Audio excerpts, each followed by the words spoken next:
It's been a while since my last video, so let's see if I remember how to even do this. Two things stood out to me this year at CES. Like every year, there is a certain theme to CES. Last year it was AR and VR. You couldn't get enough of it, it was everywhere. This year it is AI.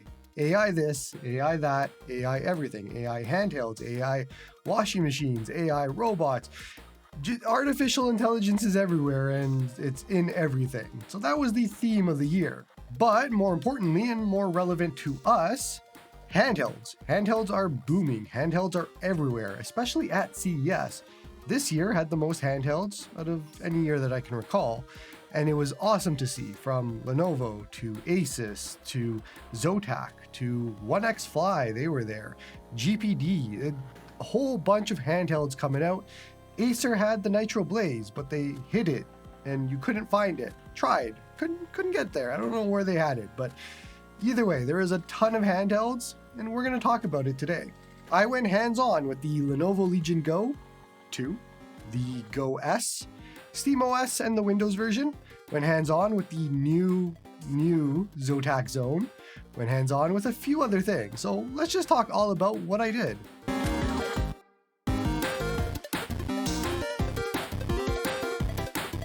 Hey everyone, and welcome back to Joey's Retro Handhelds.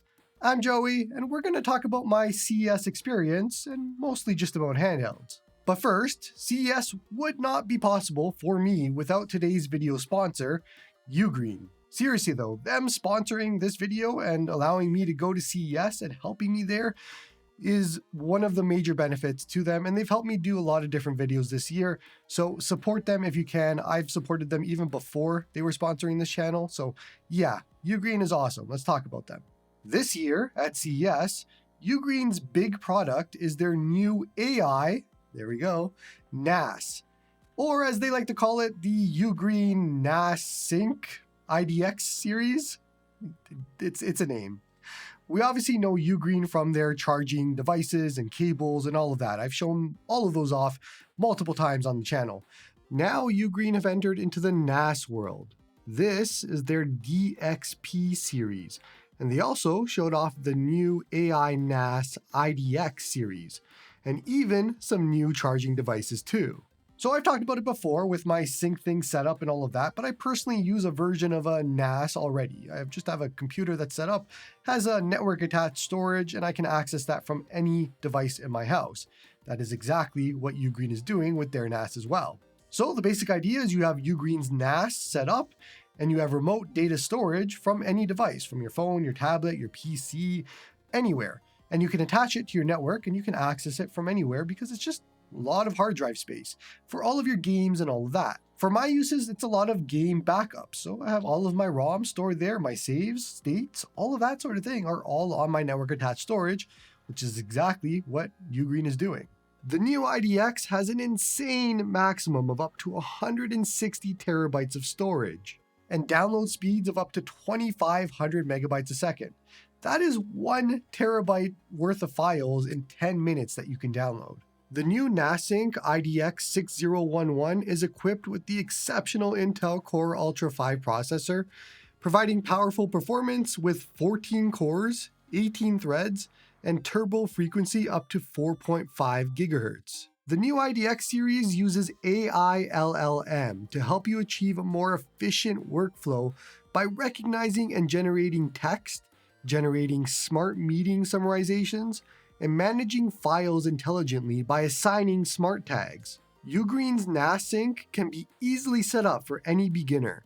Everything is super easy to understand, even the hardware part. Now, UGREEN also showed off their new Nexode 500 watt charger, which is an absolute beast, and it is perfect for those that have multiple x86 handhelds, or maybe you just have 6 devices that need to be charged, because there are 6 ports on here, which is cool. And lastly, there is the RevoDock Thunderbolt 5 docking station, which allows up to 120 gigabytes per second of just best display possible. Sponsor or not, it is very easy for me to recommend UGREEN's products, so here I am. Check out the UGREEN NAS at the link below in the description with the CES discount to get up to $225 off. All right, let's get into the fun stuff of what I saw at CES, because I do have some reviews to do. I came back to the 34XX Ampernic, which I haven't even really done anything with, and the Trim UI Brick. And I think the Miu Flip is probably a day or two away.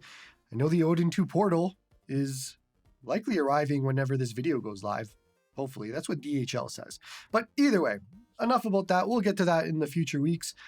Let's talk about CES and what I saw there, and we are going to start with Lenovo. So Lenovo announced 3 new devices. The Lenovo Legion Go S, which is a $499 Legion Go running SteamOS, and the Legion Go S Windows model with more RAM and higher specs, and that one is going to be $729. And both of them are going to release in January. And then there was a prototype of the Lenovo Legion Go 2 with no date expected, but we'll talk about it. First up, I was hands-on with the Lenovo Legion Go S models, both the Windows and the SteamOS version. Now, it's no secret, I wasn't a fan of the original Legion Go's blocky design. I found it to be heavy, bulky, uncomfortable, it made my hands hurt, and just everything. It was just not a great design. The Go S feels like it was made from an entirely different company. It's very, very comfortable. It felt very light, which likely has to do with how much they can spread out the components with how big it is. And it is a $499 device running SteamOS. To me, this is likely going to be a big hit because it is a Valve Steam Deck, but easily accessible because it will likely be in Best Buys across North America and elsewhere.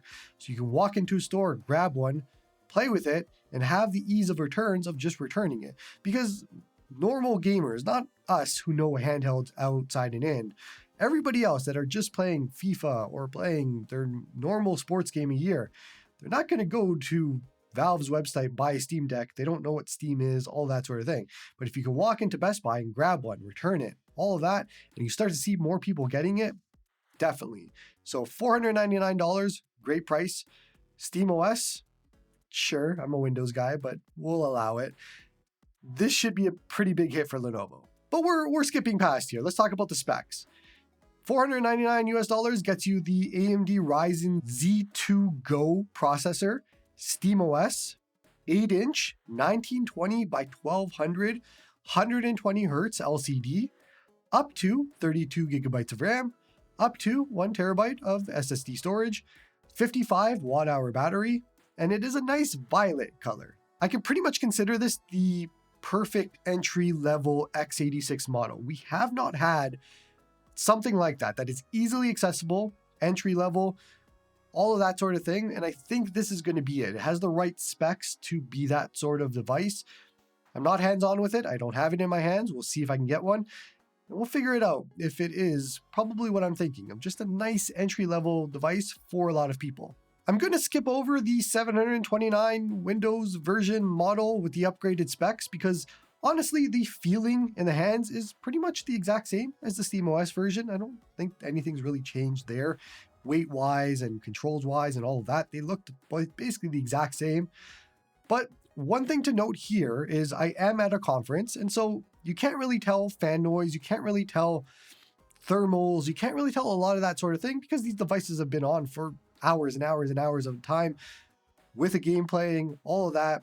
You can't hear anything because there's a lot of people speaking, so you can't really go there. I've tried to put my ear to the devices for part of them, and you're going to see that in the Go 2 when we talk about that, but it's just hard. So mostly today is just talking about feeling the hands, controls, that sort of thing, and I mean, Lenovo kind of nailed it for these devices. So that brings me to the Lenovo Legion Go 2, DOS, the sequel to the Lenovo Legion Go. There is no other way to put this, but they kind of cooked here. They did a lot.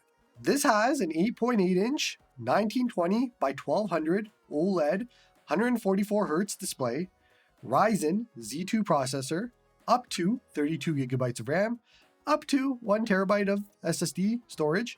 It apparently does have variable refresh rate and a 74 watt-hour battery, which is a great choice. So the entire thing to me just felt like an upgraded Lenovo Legion Go in which they discovered curves for the first time because it just feels a lot more comfortable. The Go 2 is a vast improvement over the Go. It's night and day to me. I didn't love the Go, so this is easy for me to say, but the Go 2 is just an easy upgrade in every way, shape, or form. The screen, the comfort, ergonomics, all that sort of thing. A lot of it is upgraded. Some of it is still the same. So that brings me to the things that I'm just not really a big fan of that they're still doing. Number one is the speakers that are facing upwards still. And I get why this has to happen because of the detachable controls. We'll talk about that in a second. But speakers going upwards, I'm really hoping they did some work on that because speakers were one of the lowest points of the Go. The entire thing weighs 2.38 pounds or 1,079 grams. That is super heavy for a handheld. That is a worrying thing. I will say, holding it in my hands, it actually felt not that heavy. So I don't know what magic or voodoo is going on in the device to make it not feel that weight, but it definitely didn't in the hands. Again, these are prototypes. I'm not sure exactly what is in there. I can go by the specs and all of that. They could be prototypes that have smaller batteries or all that sort of thing. Don't know. Got to play a lot of it. Still don't know. Either way, from what I did hold, it felt light enough that I would probably be okay with it. But we'll see when I get it in my hands. And lastly, I still find that the buttons on the detachable controllers on the backs to just get in the way. Once you pick up the device, you're clicking all sorts of buttons. When you're holding the device, you're clicking all sorts of buttons. This all goes back to my original thought on the Go that I don't want the detachable controllers. The Go S is a perfect design. Front-facing speakers, feels super comfortable, all that sort of thing. I would love to have that in a Go 2. But I don't think Lenovo's going to go for that. I think their whole thing is they want those detachable controllers. That is a selling point for them. It's not a selling point for me. I really just want one device that I don't have. I tried the detachable controls. They were good for a gimmick 15 minutes, and then I put them back on and I never took them off again. I'm sure there's a lot of you that love them and use them. That's awesome.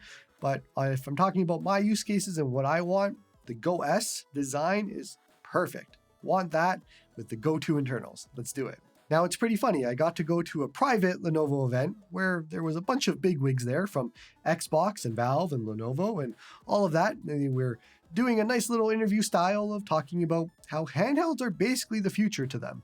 They see it. They don't see it taking over console market just yet, but they see it being a big proponent of their businesses. That is a good sign for handhelds and us who love handhelds because that is the future. But what was super interesting is they had a prototype Legion Go 2 there. We weren't allowed to go past the desktop screen, so all you see from my footage of that event is just scrolling around on the desktop and all that sort of thing. But if I went over into the AMD booth, they had two Legion Go 2 prototypes. One of them was running Spider-Man 2, which is unreleased. So I got to play a little bit of that. So it's hard for me to talk about performance because you're probably going to ask, how was it in Spider-Man 2? It felt choppy and all that sort of thing, but I don't know exactly what was in that device. I don't know what was going on. Spider-Man 2 isn't even out yet. I don't know how good of a, optimization it is. So early days on all of this sort of thing. This doesn't come out for months, so we have lots of time to get to it, review it, all that. But actually very excited about the Lenovo Legion Go 2. Even the Go S's, probably not something I would use because they're more entry level and they're going to be good for that. But for the Go 2, there's a lot that's good there. I think a lot of people are going to be very happy with it. I also got to be next to Jeff Keighley for most of the Lenovo private event. And I kept thinking, I should say hi. I should talk to him. I should ask him for a picture, that sort of thing. I've never been that type of person. I don't usually get starstruck. I don't usually be like, hey, can I take a selfie with you? All that sort of thing. So I kind of just did nothing and just enjoyed the distance, which was Jeff Keighley 1 foot in front of me. And it was at that point that I was like, I've been doing this for a year and a half and I am next to Jeff Keighley at a private Lenovo event. This is awesome. I'm very much enjoying this. We'll talk about the rest of the handhelds now. Now, you might think I'm crazy for this, but the Zotac Zone white version, upcoming model, is probably the best thing that I saw at CES this year. At least to me, it definitely hit all of the right notes for what I want in a handheld, and I was just excited for it. Very first thing, it is very, very, very, very, very comfortable. The Zotac Zone, if you have not held one, which you probably wouldn't because it's hard to find. Very comfortable. It has a beautiful 7-inch OLED 1080p 120Hz screen. It's using the new AMD AI9 HX370 processor, 32 gigabytes of RAM, 1 terabyte storage, Hall triggers, and everything. There are radial dials on and around the sticks that you can use to adjust the brightness and the volume. You just twist them and they adjust them. It's really cool. And then there's a kickstand on the back, because of course there is. Why wouldn't you include a kickstand? That's awesome. So yeah, they're kind of thinking of everything. Now, this is not a final model. This model has a 48 watt-hour battery. Apparently, they're looking at making it a lot better than that, at least 65 and above. They're talking about it. This model is not slated for release for, I think they said around August. So we have months and months to go. It is still prototyping. They're still working on it. The white looks beautiful. A lot of it that they're going to be working on, battery being one of them. So I will say, holding it felt super light, felt super comfortable. The screen is absolutely gorgeous. I was ready for that. I tried to take it. They tackled me. I was like, I want this. I just want the device. That's how good this one was. And I was like, I came into Zotac expecting, all right, Zotac had a really rough launch with the Zone, if it even launched, which apparently it did in the US for Micro Center only. Nothing in Canada, all that sort of thing. So they kind of bungled it a little bit. And I brought that up to them. I'm like, hey, what happened here? Basically, they kind of misjudged the market a little bit. They're going to get it right for the second one, hopefully. More markets, Canada included, all that sort of thing. And I will say, from what I saw of the white version, the new upcoming model, I think they're on the right track. I think they'll get there. I don't know what that's going to look like at the end. I don't know what pricing is going to look like, all of that sort of thing, but super excited to see it. I got to play some Horizon Forbidden West on it. Felt pretty great. The screen was gorgeous. It's hard to get on camera. I don't know. I'm super ready to see the Zone, whatever it comes out. And I tried to steal it. They didn't let me. Speaking of handhelds, MSI had their Claw 8 AI on display. And so I got to play with that for quite a bit. Playing Sonic, which is unfortunate, but I'll test it. I'll play Sonic just to test it. But if you aren't on my Discord, which I've been sharing quite a bit on there, as a Canadian, I do not have access to the MSI Claw 8 AI yet because it has not released in Canada. Despite the fact that most of you are in America, that is most of my demographics, I'm not able to get a review unit because I am in Canada. So you're seeing all these videos from everybody else that are mostly American and getting it, or bigger channels. I have to wait for MSI to release it in Canada, and then they're going to send me one to review and all that sort of thing. So keep an eye out. I will talk about it in greater depth. I will say, I went into MSI not really caring too much about the Claw. I was like, sure, it's going to be bigger. I don't really like bigger devices. The Legion Go was too big. The Claw 8 I'm expecting to be too big. I left a lot more excited than I went in. The ergonomics of it is actually better than expected. I did not expect to have it feel as light as it did, which seems to be a theme with these bigger devices. They're figuring it out for the weight distribution, but it felt comfortable, ergonomic. The buttons, all of that felt pretty good. I could see myself using it, but I think that Intel part is going to be the one negative for me, because when you're spending the amount of money that the Claw costs, there are other options that are just much better, and they are still coming, better options. So yeah, it is very tough for me to point to the Claw and say, you should buy that. But we'll see in a few weeks when I get one. Maybe I'll change my tune. I did feel good coming out of there. I think it's a really good device. I just need to test it out a lot more. Then we have two of these smaller companies with OneXPlayer and GPD. Now we'll talk about GPD first. I went to their booth. I was looking for that white Win Mini, which they did not have, but they did have the 2025 lineup. So the Win 4 was there, Win Mini was there, Win Max was there. They had the GPD Duo, they had the GPD Pocket laptop thingy, and that was kind of it. I brought my Win Mini on the trip with me. So I have the 2024 version. I tested it out next to the 2025 version, and I was curious to see what the differences were. The one biggest thing that I noticed is the 2025 is wider. And so it is a little bit wider. That's not a big deal. And I think it was a little bit thicker too, if I remember correctly. It doesn't matter. They added a lot more cooling to it, which is a really good thing to see. The 2024 Win Mini I could cap it at 15 watts because I could not go higher because it just burns your hands. Very curious to see if the 2025 Win Mini does the same thing. Again, testing it out at CES, they are on for hours and hours and end. It's hard to tell what is normal, what is not normal when it comes to heat distribution, fan noise, all that sort of thing, because you can't hear it, you can't feel it, you don't know the real testing. So I will say the Win Mini did one negative. It was moving the speakers to down firing from front facing. So on the 2024, it is front facing. On the 2025, they put it on the bottom. Don't like that change at all. That is probably my negative that I can think of. Everything else looked pretty good. New processors, all that sort of thing. Very curious to check it out if I can at some point in the future. But let's get to OneXPlayer because they were actually pretty exciting. I did not get a chance to check out that 1X sugar thing, whatever it is, because they didn't have it. It was like a prototype sort of scenario. And they had the clamshell, but not at the time that I went by. And I didn't have a chance to go back. So I have a feeling that's going to be very, very expensive. And we'll talk about that in a second. I did get to play with the F1 Pro. And the F1 Pro is something that I really, really want now after playing with it. Very much like the Zotac Zone scenario. It is very similar to that. Very, very comfortable. Same sort of processors, OLED screen, all the goodness, all that sort of thing. And it felt great to hold in your hands. The F1 Pro is awesome. I also got to play with the X1, which is the big tablet one with the removable controls and all that. And that doesn't hit any of the notes that I want in a handheld. I'm sure there's some of you that like that sort of thing, but not for me. It was all right. I don't know. It was kind of big, unwieldy. I don't want that. Let's talk about the F1 Pro.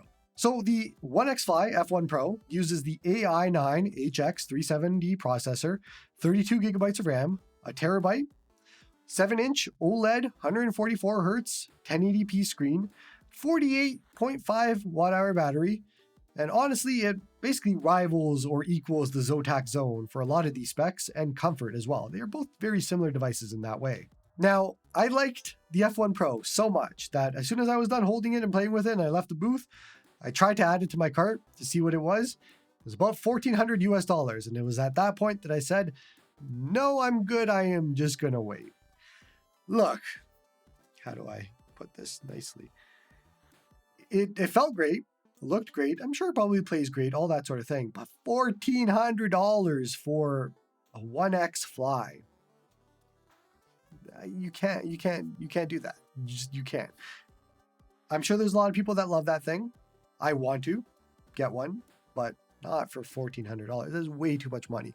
They do have the 8840U version for $1,000 US, I believe it was, something like that. Not sure. DHL fees on top of everything too. Like this thing would come out to a lot more money for Canada. Either way, $1,000 US, $1,400 US. This is too much for brands that are gonna get swept up by Lenovo, Zotac, ASUS, MSI, and all of the handhelds that they're releasing. It is just too much in this current landscape. It would have been great a year, two ago, maybe. Nowadays, with all of these handhelds coming out, it is very hard to point to that. As much as I loved it, and I was like, I want one of these, the price is just too much. But really excited to see what they do going forward. I really like that F1 Pro. I know a lot of people like the 1X Fly series. I can see why now. It has to make sense. Now, of course, I saw a lot of other things from a lot of other companies, so let's do quick fire through all of that just to give you some idea of what else is going on. From Razer, they have a new PC streaming program and it rivals Sunshine and Moonlight. It does both. Now, if you've been using Sunshine and Moonlight and you haven't upgraded to Artemis and Apollo, you definitely should. I'll be making a video on that pretty shortly. But Razer kind of does what Artemis and Apollo does. And for those of you that are familiar with streaming, I'll explain it. For those of you that aren't, this is going to sound very confusing to you. But if you remember, with Sunshine and Moonlight, whenever you did streaming, it would take your current monitor and put it on your device. Cool. Artemis and Apollo creates a whole new virtual display for you. So you have your two monitors, or however monitors you have, it adds a virtual one for you, which you used to use a dummy HDMI plug for. Artemis and Apollo and Razer's streaming service does it. They create a whole virtual display driver. It matches whatever device. So if you have, I don't even know, I have my phone here. Let's say your phone. It matches the aspect ratio, the resolution, the hertz, the refresh rate of your phone or device, and matches it to that virtual display driver. So you don't have to worry about it looking off or not matching or all that sort of thing. It'll match it. Artemis and Apollo does that, and it'll keep creating virtual display drivers for as many devices as you connect to it, which is really cool because you can save settings per device.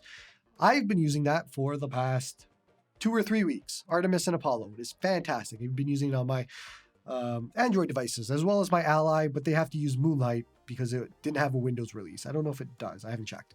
Razer is doing something very similar. They said it is based off of Moonlight and Sunshine's code because it is open source.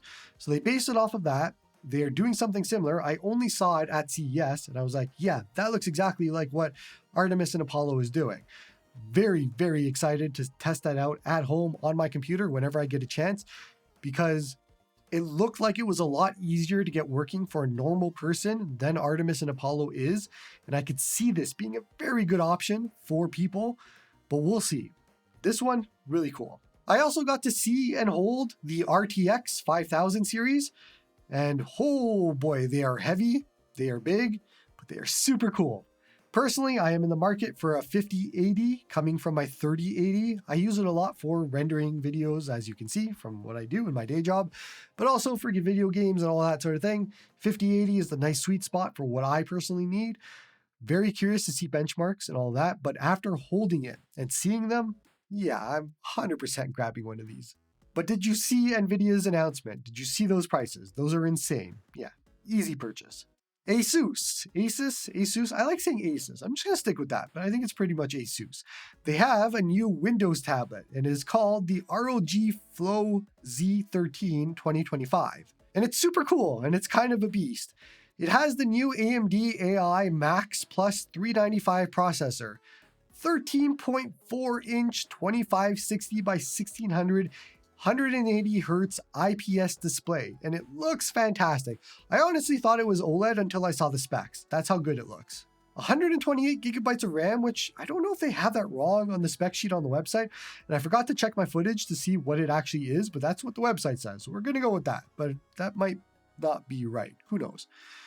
1 terabyte of storage, 70 watt-hour battery, and a bunch more. This thing is super cool, but it is also super heavy. It is 1.2 kilograms of weight, and it was getting super toasty when I was touching it, but again, it has been on playing a game for hours and hours at end by the time I get there. So I don't know how much of that is how much of that is just not having the right settings on for fan, and who knows? We don't know, but it looked cool. The back is also awesome. It has RGB lighting and all of that, and you can turn that off if you're boring, but everything looks super cool. I really want to check out one of these. Now, ASUS had one more cool thing that is not sort of gaming related, but they had the new Zenbook A14 there, and I want it. I want it so much. This has the new Snapdragon X1 processor, 14-inch 1920 by 1200 OLED screen, 16 or 32 gigabytes of RAM, 70 watt-hour battery, and it weighs just 1 kilogram. This thing can go up to 32 hours on a charge. That is insane.